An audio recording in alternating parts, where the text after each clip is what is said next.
नमस्कार दोस्तों, स्वागत है आप सभी का मेरे साथ। मेरा नाम है रवि। दोस्तों, आप सभी की जैसे रिक्वेस्ट आ रही थी कि किसी बच्चे का इंटरव्यू मैं लेकर आऊँ आपके लिए, एक इंटरव्यू की सीरीज़ स्टार्ट करूँ जिसके अंदर अलग-अलग डिपार्टमेंट से जो बच्चे आए हैं, इलेक्ट्रिकल से, मैकेनिकल से, इलेक्ट्रॉनिक से, उन सभी के मैं आपके लिए इंटरव्यू कंडक्ट करूँ। तो आज हम उस सीरीज़ को स्टार्ट कर रहे हैं जिसके अंदर आज हम पहला इंटरव्यू कंडक्ट कर रहे हैं अविनाश सर के साथ, जो यहाँ पर ट्रेनिंग में मेरे साथ हैं। इनके साथ मेरे साथ पूरी ट्रेनिंग रहेगी और 1 साल की ट्रेनिंग के बाद हमारी पोस्टिंग भी दिल्ली में रहेगी। मैं इलेक्ट्रिकल बैकग्राउंड से था, तो मैंने आपको अपना पूरा एक्सपीरियंस बताया कि मैंने कैसे सीबीटी 1 क्लियर किया, कैसे सीबीटी 2 क्लियर किया, कितने मार्क्स आए। और आज हम जानेंगे अविनाश सर से कि इन्होंने मैकेनिकल का सब्जेक्ट था इनके पास, तो मैकेनिकल से किस तरह से सारी चीज़ों को टैकल किया और इन्होंने सीबीटी 1 सीबीटी 2 में अच्छा स्कोर करके इस एग्जाम में सफलता प्राप्त की। तो इंटरव्यू स्टार्ट करने से पहले मैं आपको बता दूं कि अगर आप जीके और जीएस को स्ट्रॉन्ग करना चाहते हो इस सब्जेक्ट के ऊपर आपकी अच्छी पकड़ हो, तो आपको 2 बुक्स अपने पास रखनी है, एक थ्योरी के लिए और एक उसके ऑब्जेक्टिव क्वेश्चंस के लिए। आप थ्योरी का कोई टॉपिक कंप्लीट करते हो, साथ के साथ उस टॉपिक के आप ऑब्जेक्टिव क्वेश्चन लगा लेते हो, तो वो टॉपिक टॉपिक आपका स्ट्रांग हो जाता है। तो किरण पब्लिकेशंस की बुक मैं आपको सजेस्ट करूंगा। किरण पब्लिकेशन की बुक जो आपको स्क्रीन के ऊपर दिखाई दे रही है, एक थ्योरी की बुक है और एक ऑब्जेक्टिव की। तो इन दोनों का कॉम्बिनेशन इन्होंने इस तरह से बनाया है कि बच्चा यहाँ से थ्योरी कंप्लीट करके साथ साथ उसके ऑब्जेक्टिव क्वेश्चंस लगा सकता है। क्या खासियत है इस बुक की, मैं वो आपको पहले समझा देता हूँ।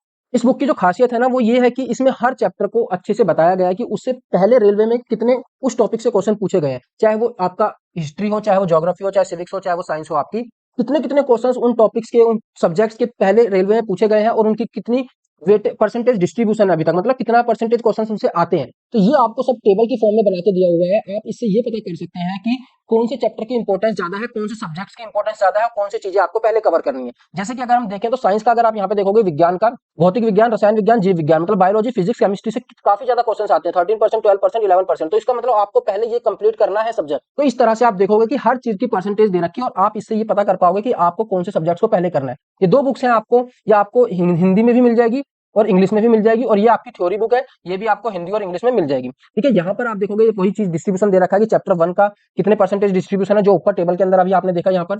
ठीक है, जितना 3% चैप्टर 1 का है, तो इसी तरह से यहाँ पे चैप्टर 1 का 3%। तो इस तरह से आप देखोगे। और देखो, सबसे इंपॉर्टेंट बात यहाँ पर इन्होंने इस चीज को कवर किया है कि किस तरह से आप जो है पहले थ्योरी पढ़ोगे और उससे रिलेटेड कहाँ पर कौन से क्वेश्चन आपको करने हैं। जैसे कि मान लो आपने स्टार्ट किया प्राचीन भारत का इतिहास, ठीक है, एंशियंट हिस्ट्री स्टार्ट किया। उसके अंदर आपको थ्योरी के लिए 11 टू 61 पेजेस पढ़ने हैं, 11 टू 61 पेजेस। ठीक है, और उससे रिलेटेड जो आपके ऑब्जेक्टिव क्वेश्चंस होंगे वो आपको मिलेंगे ऑब्जेक्टिव की बुक में 9 टू 18 पेजेस के लिए। तो इसके लिए आपको ज्यादा ढूंढना नहीं पड़ेगा, आपको सब कुछ इन्होंने जो है एक बता दिया अच्छे तरीके से कि कहां से आपको थ्योरी पढ़नी है, किन पेजेस से पढ़नी है और किन पेजेस से उसके क्वेश्चंस लगाने हैं। तो इस तरह से आप देखोगे कि सब चीजों का दे रखा है यहाँ पर। अगर हम बात करें भूगोल की, तो भूगोल के लिए आपको 191 से 224 पेजेस पढ़ने हैं, और जो इसके ऑब्जेक्टिव क्वेश्चंस लगाने हैं वो 116 से 125 पेज तक आपको इसके क्वेश्चंस लगाने हैं। तो इस तरह से ये सब कुछ दिया हुआ है। इसका लिंक आपको दोनों बुक्स का मिल जाएगा नीचे डिस्क्रिप्शन के अंदर, वहां से आप इस बुक को परचेस कर सकते हैं और अपनी तैयारी को काफी बेहतरीन कर सकते हैं। तो चलिए अब स्टार्ट करते हैं हम अपने इंटरव्यू को। तो आज हम इनके एक्सपीरियंस को जानेंगे। तो सबसे पहले हम जान लेते हैं अविनाश सर के बारे में थोड़ा सा बैकग्राउंड। तो सर आप बताइए।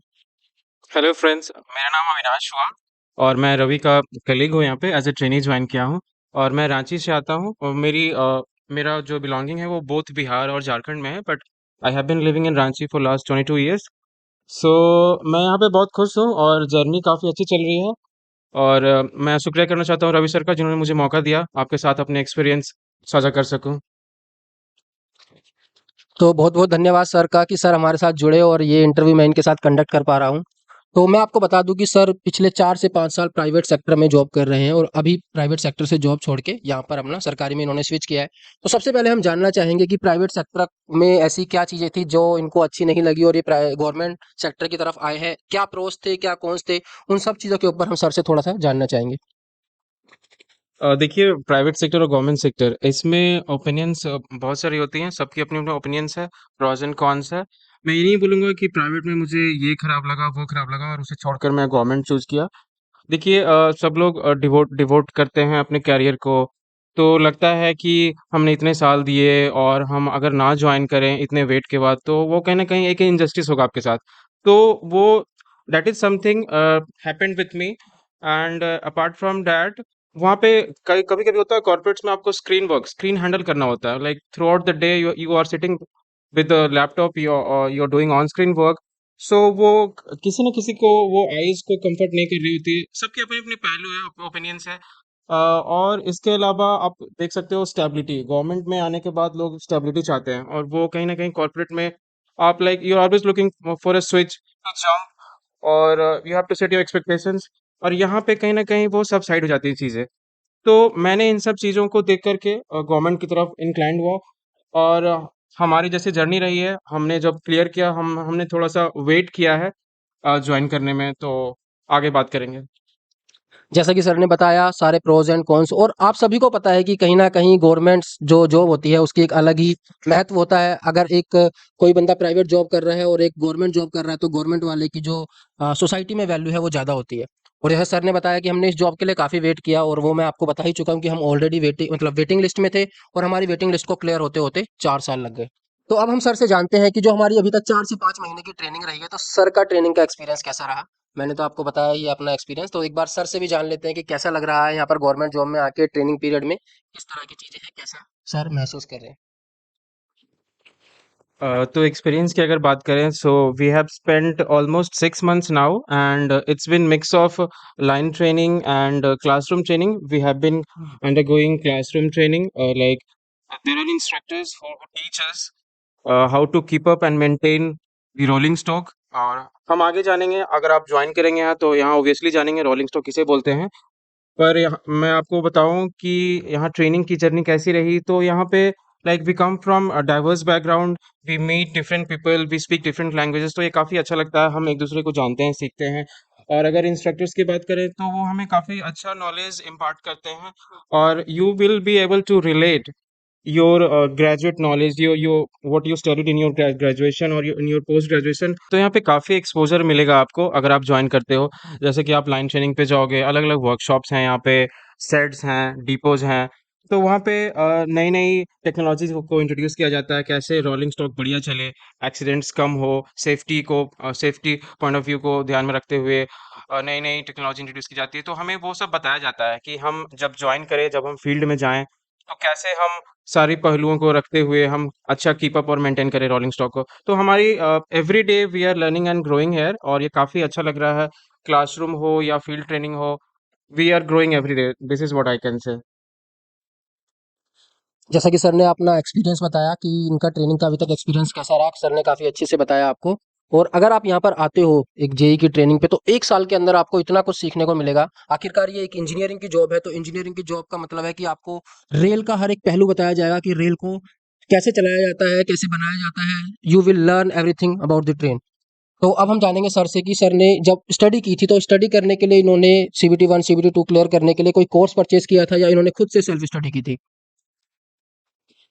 ऐसा है, जब वो एडवर्टाइजमेंट आई थी हमारी, तो मैं उस समय एमटेक कर रहा था। That was my first semester and that was towards the end of the semester the advertisement came and we filled up the form. और मैं ये बोलूँगा कि जब आप कुछ एडवांस कोर्सेज कर रहे हो, तो जैसे एमटेक या पोस्ट ग्रेजुएशन, तो आपको में उन्हें उस वक्त ज़्यादा डिवोट करना होता है। तो मैं उतने भी टच में नहीं था, बट मैं अपना बताऊं कि मैंने क्या क्या सोर्सेज यूटिलाइज करे, तो जैसे एक किरण बहुत ही फेमस पब्लिकेशंस है, उसको मैंने पढ़ा। फिर एक पॉपुलर, आपके आप जिस भी ब्रांच से बिलोंग करते हो, जैसे कि मैं मैकेनिकल से आता हूँ, तो मैंने आर के जैन और एस पब्लिकेशंस की एमसीक्यूज लगाई, पहले भी काफ़ी लगाई थी, और वो लास्ट मोमेंट पे हर लोग लगाते हैं, तो that is what I did also.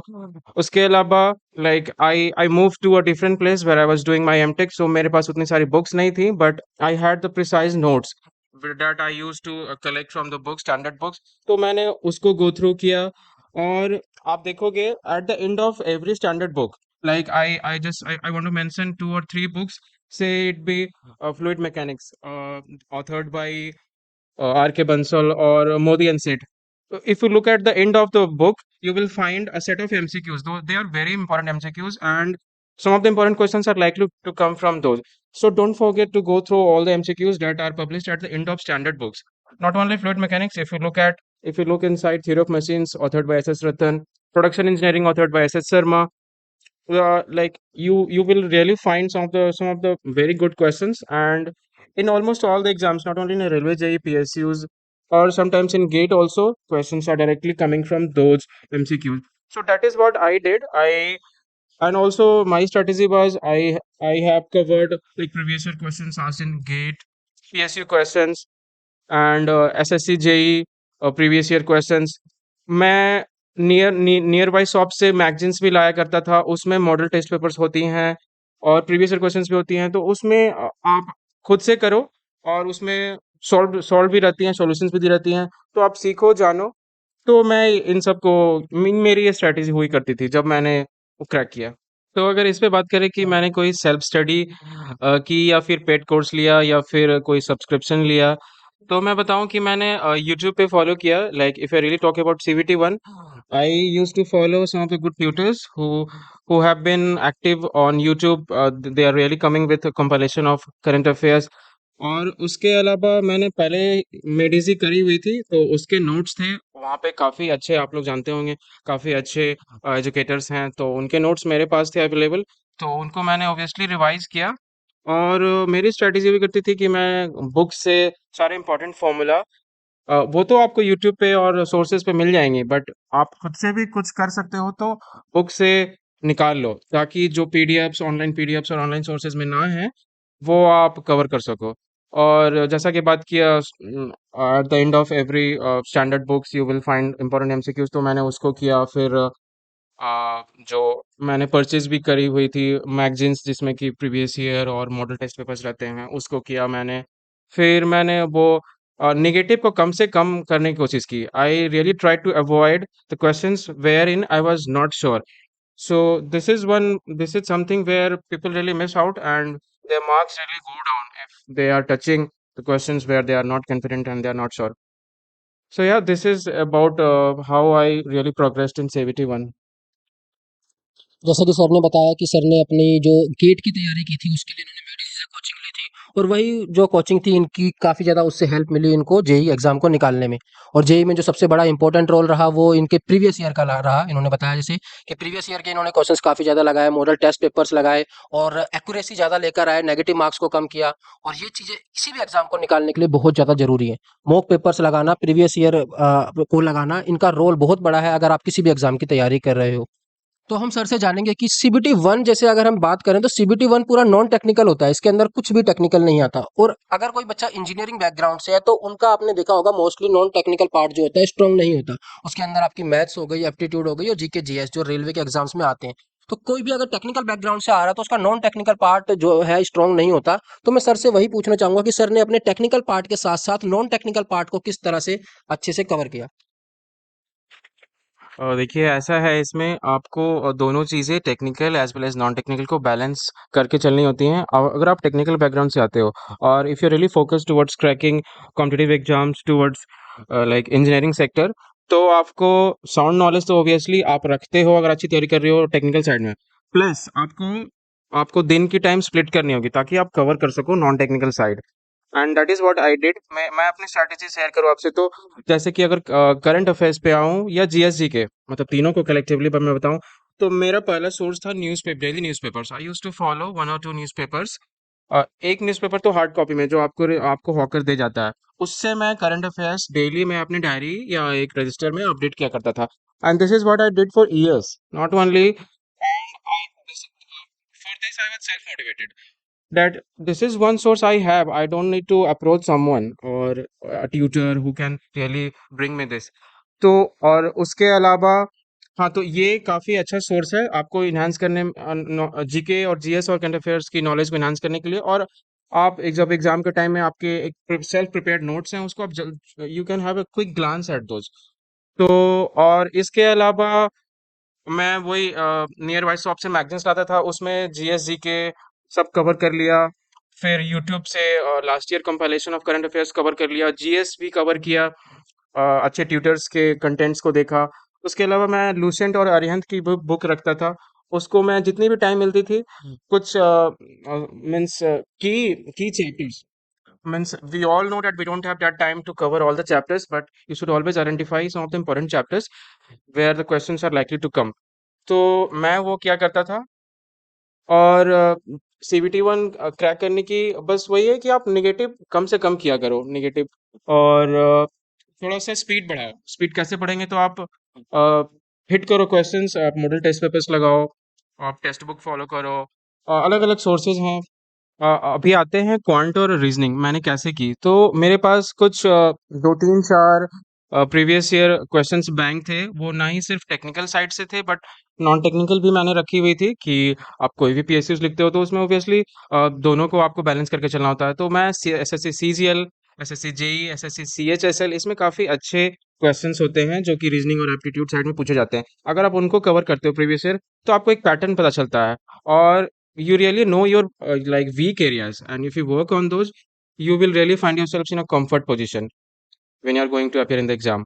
तो ये मैंने किया और लाइक और गेट के भी प्रीवियस ईयर क्वेश्चंस, उसमें भी नॉन टेक्निकल साइड के क्वेश्चंस रहते हैं और वो भी काफ़ी बढ़िया क्वेश्चंस होते हैं, तो वो सब मैंने किया। और क्वेश्चंस बैंक जो भी आपके पास है उसको मत छोड़ो, और अभी आपके पास बहुत ही टाइम है, like the exam is going to happen in 2 or 3 months, so you have ample time, you should really utilize that. तो जैसा कि सर ने बताया कि सर ने जीके जीएस के लिए जो है यूट्यूब भी फॉलो किया, इसके अलावा उन्होंने रेगुलर मैगजीन्स भी पढ़ते थे, न्यूज़पेपर भी पढ़ते थे और इनके पास ल्यूसेंट और अरिहंत की बुक्स भी थी। और जीके जीएस के लिए देखो उसका सिलेबस बहुत बड़ा है, एक सागर की तरह है, इस सिलेबस कभी खत्म नहीं होता। तो इसके अंदर आप जितना पढ़ोगे और जितनी ज़्यादा रिवीजन करोगे उतना ही ज़्यादा आपके चांसेस रहेंगे कि आप पेपर में अच्छा कर पाओ। इसका सिलेबस खत्म नहीं होता है और इसमें ही सारे बच्चे जो है मार्क खाते हैं ज़्यादातर। रीजनिंग मैथ में बच्चे पूरा पूरा स्कोर कर लेते हैं। मैथ और रीजनिंग के लिए सर ने बताया कि सर ने सीजीएल, सीएचएसएल इन सब के क्वेश्चंस लगाए, इसके अलावा गेट के अंदर भी एप्टीट्यूड आता है, उनके क्वेश्चंस लगाए। तो एक तरह से सर ने कुछ भी नहीं छोड़ा, कोई कसर छोड़ी ही नहीं।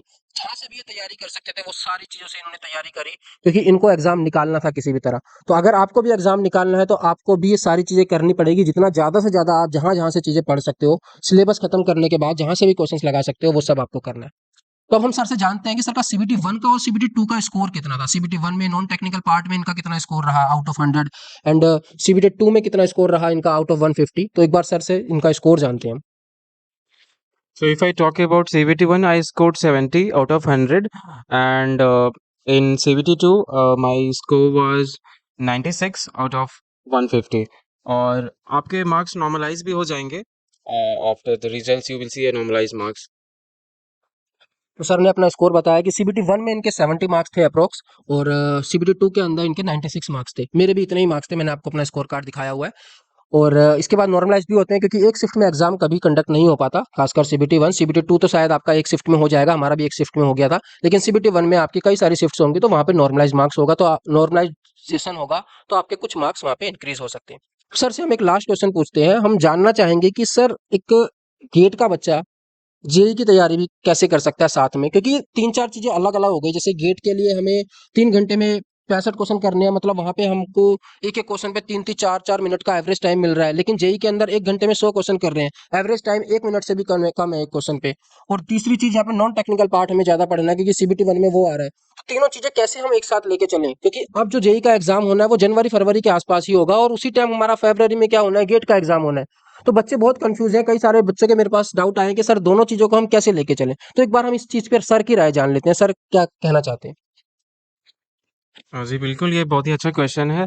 Like if you are really going for GATE and RRB JE at the same time, so what should be the strategy? So इसमें मैं ये नहीं बोलूँगा कि both are entirely different exams, but हाँ, एक में आपको 65 क्वेश्चंस देखने को मिलती है और एक में आपके पास 100 क्वेश्चन सामने होंगे, सीबीटी 1 में, और सीबीटी 2 में कुछ ज़्यादा। तो सीबीटी 2 में फुल्ली टेक्निकल होगा, आप जिस भी ब्रांच से बिलोंग करते हो उससे आएंगे स्ट्रेट फॉरवर्ड, और सीबीटी 1 में that will be a mix of GSC के and all the non non technical side. तो आपको अपने जो शेड्यूल है उसको स्प्लिट करने होंगे कि गेट में जैसे डिमांड है, what is really demanded from you, you have to utilise your time in the day accordingly. But RRB की जो डिमांड है उसके अकॉर्डिंग भी आपको कहीं ना कहीं चलना होगा। तो अगर आप गेट के लिए जा रहे हो तो बाय नाउ और by this time hopefully you have covered this syllabus, और very soon you are going to cover the entire syllabus. और अगर आप गेट के सिलेबस देख रहे हो तो आरआरबी जेई ऑलमोस्ट उसके साथ साथ आपकी सिलेबस कवर हो जाती हैं, और गेट में जैसे कि आपको डिमांड की जाती है वहाँ पे कुछ टाइम कंज्यूमिंग क्वेश्चंस रहेंगे, जहाँ की आपको करेक्ट आंसर पता करने के लिए आपको थोड़ा सा टाइम स्पेंड करना होगा, तभी आप फाइंड आउट कर पाओगे कि हाँ, this is the right option and I can really go ahead with this option. और on the other hand, in RRB JEE, the questions are coming straightforward, and that will be theoretical, और बहुत छोटे छोटे formula based questions होंगे। जैसे मैं mechanical की बताऊं तो वहाँ पे आपको गियर रेशियो या मॉड्यूल की कौन से module is equal to 4 options होंगे, तो वो आपके दिमाग में होंगी तो आप तुरंत से हिट कर दोगे, and that will take not more than a second और 2 seconds। On the other hand, GATE questions require 2 to 3 minutes on an average of yours. हर महीने 2 3 मिनट नहीं, बट हाँ किसी में लग जाती हैं, जो अगर वो न्यूमेरिकल हैं, और they are really conceptual questions. तो आपको इस तरह से टारगेट करके चलना होगा। मैं आपको एक और बात बताना चाहता हूँ कि आप जिस एग्ज़ाम की तरफ जा रहे हो, उसमें आपका सामना कुछ ऐसे कैंडिडेट से भी हो सकता है जो कि they are not really gate oriented, और वो बैंक और एसएससी एग्ज़ाम में भी बैठते हैं और वो चाहते हैं कि मेरा आरआरबी, जेईई भी निकल जाए। वो सेफ साइड लेकर चलना चाहते हैं। तो उनके जो नॉन टेक्निकल की बात करूँ, वो काफ़ी उनका स्ट्रॉन्ग एरिया होता है। So this is the time you should know your weak areas and strong areas, and you will be competing those candidates who are really intellect. I will not say they are intellect and you are not, but you have to cover up. तो आप अपने day को ऐसे utilise करो कि आप इस situation में आ जाओ कि जो क्वेश्चंस की डिमांड है गेट में, उसको भी आप इफेक्टिवली और विद इन टाइम सॉल्व कर पा रहे हो। और जो आरआरबी जे की क्वेश्चंस है, यहाँ पे आपके पास ज़्यादा समय नहीं होगा। 1 घंटे में आपके पास 100 क्वेश्चंस होंगी, और किसी-किसी क्वेश्चन में आपको 1 से 2 मिनट भी रुकना पड़ सकता है, अगर एप्टीट्यूड हुई या फिर आप रियली रिकॉल करना चाह रहे हो, बट आप नहीं फाइंड आउट कर पा रहे हो। ऐसे आप रियली, अगर आपकी तैयारी काफ़ी अच्छी है, तो 1 से 2 सेकंड में आप हिट कर पाओगे, क्योंकि वो क्वेश्चंस ही ऐसी बनी होती हैं। तो यहाँ पर सर ने काफ़ी अच्छा बताया कि हमें किस तरह से गेट के एग्ज़ाम को, आरआरबी जेईई के टेक्निकल को, आरआरबी जेईई के नॉन टेक्निकल को सबको एक साथ लेके चलना चाहिए। और इस पर मैं भी अपने कुछ पॉइंट्स ऐड करना चाहूँगा, मैं भी आपको अपनी सजेशन देना चाहूँगा। देखो, क्या होता है गेट के एग्ज़ाम के अंदर जो आपने सिलेबस पढ़ा है, वही सेम ही सिलेबस आपको पढ़ना है आरआरबी जेईई के लिए। बस फ़र्क क्या है? फ़र्क इतना है कि आपको गेट के लिए वहाँ पे एक क्वेश्चन पे आपको एवरेज टाइम 3 से 4 मिनट मिल रहा है। मतलब वहाँ पे क्वेश्चंस में आपको सोचना है, क्या अप्रोच लगानी है, उन सब चीज़ों के ऊपर सोचना पड़ेगा आपको। लेकिन आरआरबी जेईई के अंदर ऐसा नहीं है, आप क्वेश्चन पढ़ोगे, आपको आता है तो आप टिक लगाओगे और आगे निकल जाओगे। वहाँ पर आपको ज़्यादा दिमाग नहीं लगाना, वहाँ पे डायरेक्ट क्वेश्चन आएँगे। किसी चीज़ का फॉर्मूला पूछ लिया, तो फॉर्मूला अगर आपको आता है तो टिक करोगे, आप आगे निकल जाओगे। नहीं आता तो वहाँ पे रुक कर सोचने का कोई फ़ायदा ही नहीं है। लेकिन गेट के अंदर आपको अप्रोच सोचनी पड़ती है कि इस क्वेश्चन को कैसे अप्रोच करके हम आंसर तक पहुँचेंगे। तो दोनों का सिलेबस सेम है। तो अगर आपने गेट के लिए अपना सिलेबस कवर कर लिया है, तो आपको आरआरबी जेईई के लिए अलग से सिलेबस कवर करना नहीं है। वही सेम सिलेबस है, बस आप सीधा प्रीवियस ईयर के क्वेश्चंस को लगाओ। जहां से भी जेईई के क्वेश्चंस मिलते हैं, चाहे एसएससी जेईई हो, चाहे ईएससी का प्रीलिम्स हो, चाहे कहीं और जेईई के क्वेश्चंस हो, उन सारे जेईई के क्वेश्चंस को लगाओ। कोई क्वेश्चन नहीं बन रहा है, उसका सॉल्यूशन देखो। सॉल्यूशन से नहीं समझ आ रहा, तब उसकी फिर रेफरेंस बुक उठाकर उस टॉपिक को पढ़ो। तो आपको इस तरह से जेईई और गेट को एक साथ लेके चलना पड़ेगा। और साथ में नॉन टेक्निकल के पोर्शन के लिए आपको मैथ्स, रीजनिंग और जीके जीएस पे भी ध्यान देना पड़ेगा। तो अपने टाइम को आपको इस तरह से मैनेज करना है कि आप तीनों चीजों को कर पा रहे हैं। और एक इंपॉर्टेंट चीज मैं आपको बता दूं कि सीबीटी 1 के अंदर जो कंपटीशन रहने वाला है, वो सीबीटी 2 से भी ज्यादा कंपटीशन रहेगा।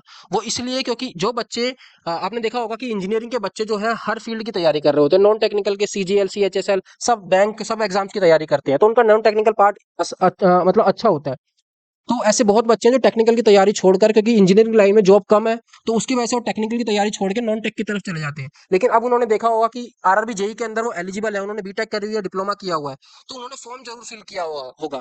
और सीबीटी 1 उनका स्ट्रॉन्ग है, क्योंकि वो सीजीएल की तैयारी कर रहे थे, सीएचएसएल नॉन टेक की तैयारी कर रहे थे। तो आपका कॉम्पिटिशन उनके साथ है। तो अगर आपने सीबीटी 1 निकाल लिया, तो सीबीटी 2 में आपके पास एक प्लस पॉइंट आ जाएगा कि आपका टेक्निकल स्ट्रॉन्ग है। लेकिन वो बच्चे नॉन टेक्निकल की तरफ ज्यादा इंक्लाइंड थे, तो उनका नॉन टेक्निकल पार्ट स्ट्रॉन्ग नहीं होगा। तो सीबीटी 1 के अंदर बहुत ज्यादा कंपटीशन रहने वाला है। आप ये बिल्कुल मत सोच के चलें कि सीबीटी 1 में तो सिर्फ मैथ है, 10th क्लास तक की रीजनिंग है, वो हम निकाल लेंगे, टेक्निकल पे ज्यादा ध्यान देते हैं। सीबीटी 1 में बहुत कंपटीशन रहेगा, ये चीज मैं आपको बार बार बोलता हूँ, ध्यान रखना ये चीज, ठीक है। अब एक लास्ट क्वेश्चन के साथ हम इस इंटरव्यू को खत्म करते हैं। सर से हम जानना चाहेंगे कि वो अपनी तरफ से क्या सजेशन देना चाहते हैं आपको, कि आप अपनी तैयारी को अच्छा कर सकें। उनके सजेशन से एक बार हम जान लेते हैं। देखिए, मैं आपको सजेस्ट तो नहीं कर सकता, बट मैं अपने एक्सपीरियंस आपके साथ साझा कर सकता हूँ, और this is what I have tried in this video with Ravi sir. तो इस आखिरी मोमेंट्स में मैं ये बताऊँ कि आपको एक डिसिप्लिन लाने की ज़रूरत है अपने करियर में, अपने अपने आप जो भी कर रहे हो, और थोड़ा एक स्टेबिलिटी लाइए, और थोड़ा शांत रहने की कोशिश कीजिए। आपकी पढ़ाई तभी इफ़ेक्टिव होगी जब आप थोड़ा शांत रहोगे, और कम से कम लोगों से बात करो। और obviously discipline is very much required in education if you have to really excel towards achieving something। और एक मोरल सपोर्ट ढूंढिए। देखिए, आप जब तैयारी कर रहे होते हैं, तो आपके साथ कुछ और भी दोस्त होते हैं जो आपके इस जर्नी में आपका पार्ट होते हैं, बट कभी ना कभी वो एक एग्जाम क्रैक करते हैं और वो कहीं ज्वाइन कर लेते हैं, फिर आपके साथ वो वैसा वक्त नहीं गुजारते हैं जैसा कि आप जब दोनों जॉब की तैयारी कर रहे होते हैं। तो आप सोचते हो कि वो मेरा सपोर्ट एक चला गया, तो नहीं, वो अब वो समय है कि आप कुछ और सपोर्ट ढूंढिए। Like parents can be a good example, और कुछ और भी ढूंढिए। Like you have to see, like nature, एक पेड़ को ही अपना दोस्त मानिए। तो स्टेबिलिटी लाइए, डिसिप्लिन लाइए, मॉरल सपोर्ट रखिए, और patience, patience is the key to success. Patience रखिए, आप देखेंगे कि आप आरआरबी जेई में हमारे साथ होंगे। तो we are really looking forward to see you in Indian Railways. We wish you all the best. Sir ने काफ़ी अच्छा आपके लिए सजेशन दिया और सर के साथ ये काफ़ी अच्छा सेशन रहा हमारा। सर के हमको विचार जानने को मिले, सर ने कहाँ से किस तरह से तैयारी की वो सब आपको जानने को मिला। अब इस इंटरव्यू से आपको बस यही सीखना है कि ऐसी क्या-क्या चीज़ें सर ने बताई हैं जो यूनिक हैं, जो आप अपनी तैयारी के अंदर अपना सकते हो और अपनी तैयारी को और ज़्यादा बेहतर कर सकते हो। और अगर आपको ये इंटरव्यू अच्छा लगा है तो नीचे कमेंट सेक्शन में मेरे को कमेंट करके बताना कि कैसा आपको ये इंटरव्यू लगा और अगला इंटरव्यू मैं किसका लेकर आऊँ, कौन सी ब्रांच का लेकर आऊँ या किसी जो 3-4 साल से ऑलरेडी रेलवे में जॉब कर रहे हैं उनका लेकर आऊँ, और कुछ ऐसा क्वेश्चन आपको लगा हो जो मैंने इंक्लूड नहीं किया और नेक्स्ट इंटरव्यू में मेरे को इंक्लूड करना चाहिए, तो आप नीचे कमेंट सेक्शन में वो क्वेश्चन भी मेरे को बता सकते हैं। और मैं आशा करता हूँ कि आप इस एग्ज़ाम को निकालेंगे और एग्ज़ाम को निकालने के बाद जैसे सर का मैं आज इंटरव्यू ले रहा हूँ, एक दिन मैं आपका भी इस तरह से यहाँ पर बिठाकर आपको इंटरव्यू लूँ। तो मैं ऐसी कामना करता हूँ और इसी चीज़ के साथ हम इस इंटरव्यू को ख़त्म करते हैं। तो धन्यवाद दोस्तों, जय हिंद।